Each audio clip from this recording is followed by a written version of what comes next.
Bien, bonjour. Oui, merci beaucoup de m'avoir invité à dire quelques mots au début, enfin au milieu de cet événement qui me paraît extrêmement important. D'autant plus important qu'on sort d'une période de crise où on ne s'est pas vu. Ça m'a fait plaisir de revoir tous les collègues du réseau de réhabilitation psychosociale et du rétablissement en France. Et puis cette période de pénurie aussi, où les procédures finalement ont tendance à se rigidifier, et les personnes ont tendance à être moins bien soignées du fait de cette rigidification. Donc je pense qu'on a particulièrement important, il est particulièrement important en cette période d'avoir un sursaut pour déployer de l'énergie pour traiter correctement les gens, parce que nous avons une responsabilité. Enfin, moi j'ai bien entendu ce témoignage qui était extrêmement touchant. Et il est très facile de laisser les gens dans des conditions où on va les contraindre, où on va les isoler, les contenir, vous y avez fait allusion, où on va prescrire les médicaments sans forcément approfondir la question.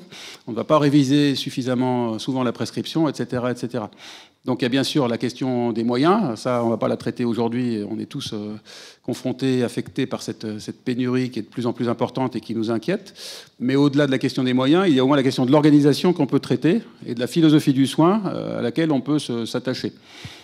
La question de l'organisation, on se doit de recevoir les personnes qui sont concernées par des troubles psychiques vite. Rien n'interdit sur un CMP, je l'ai fait sur le mien, c'est le secteur qui est ici, de sanctuariser des moyens pour recevoir rapidement les nouvelles demandes en quelques jours. Rien n'interdit de faire ça, puisque en regroupant nos moyens, on a des CMP qui sont quand même conséquents, et on peut dire qu'une partie est consacrée à l'accueil de la population. Ça, c'est ce qu'on appelle ici centre d'accueil, d'évaluation et d'orientation. Et en quelques jours, on réoriente sur le privé, on réoriente dans des associations, on réoriente par-ci, par-là, médico-social, social, ce qu'il faut, et puis on garde ceux qui ont des difficultés dans nos structures publiques, que ce soit les centres médico-psychologiques, qui vont être un petit peu renforcés, enfin si on trouve du monde pour garnir les postes, les équipes mobiles et les unités d'hospitalisation. Donc rien n'interdit de faire ça, et je pense que les psychiatres qui s'occupent de ce secteur ici doivent prendre ça en considération. Rien n'interdit non plus de déployer des équipes mobiles en fermant des lits pour aller soigner les gens correctement à la maison. C'est pas interdit. C'est pas interdit non plus de déployer les soins orientés vers le rétablissement.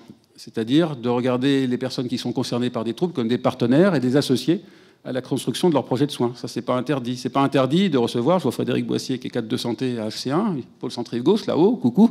C'est pas interdit de recevoir les familles systématiquement dans les 48 heures et d'associer les personnes à leur projet de soins et de leur demander ce qui se passerait si elles étaient tendues du point de vue psychique. Et plutôt que d'aller vers l'isolement, qui peut être la dernière extrémité, leur proposer d'aller dans une chambre sensorielle, d'aller marcher dans le parc ou d'avoir un entretien.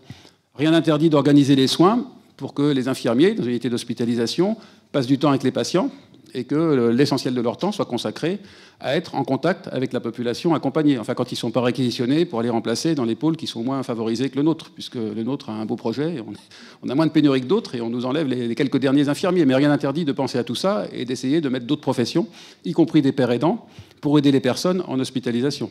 Donc, même en période de crise, on a le droit de mettre en place tout ça, et je dirais même qu'on a le devoir de le faire.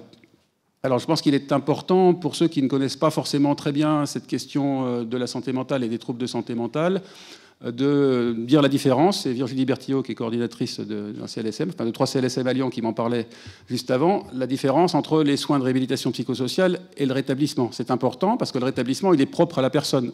On ne peut pas le conditionner, on ne peut pas le prescrire, mais on peut tenter de le favoriser. Il peut être favorisé par plein de choses qu'on ne contrôle pas. Et c'est ça qui est beau aujourd'hui, c'est qu'on voit plein d'initiatives qui vont mettre les gens dans des circonstances qui vont favoriser leur rétablissement. Du côté des soignants, du côté du sanitaire, mais aussi du médico-social, on peut mettre en place des outils de réhabilitation psychosociale. Ça, ce sont des outils de soins qui sont destinés à renforcer le pouvoir de décision et d'action pour que les personnes aient plus de chances de se rétablir. Mais ça ne garantit pas qu'elles vont se rétablir. Ça leur donne juste plus de chances. Et ça, il faut au moins le faire. Et puis quelque chose d'extrêmement important, je pense qu'il faut qu'on travaille un petit peu en amont. En France, on pêche par un manque de prévention.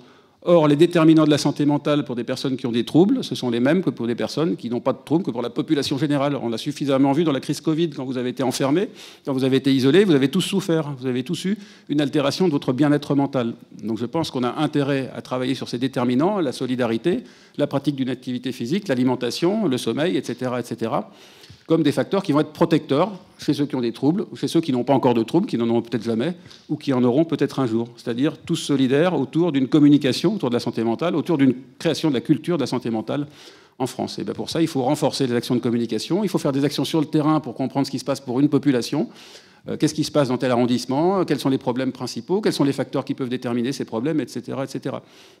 Donc moi, je souhaite mettre en place ce type d'enquête sur mes arrondissements. J'ai d'ailleurs écrit, je n'ai pas encore eu de réponse, à la directrice régionale de la santé publique, à l'ARS Auvergne-Rhône-Alpes. Donc j'espère qu'on pourra mettre en place des actions en concertation avec le CLSM, les collectivités locales et puis évidemment le ministère de la Santé. Voilà, merci beaucoup pour votre attention.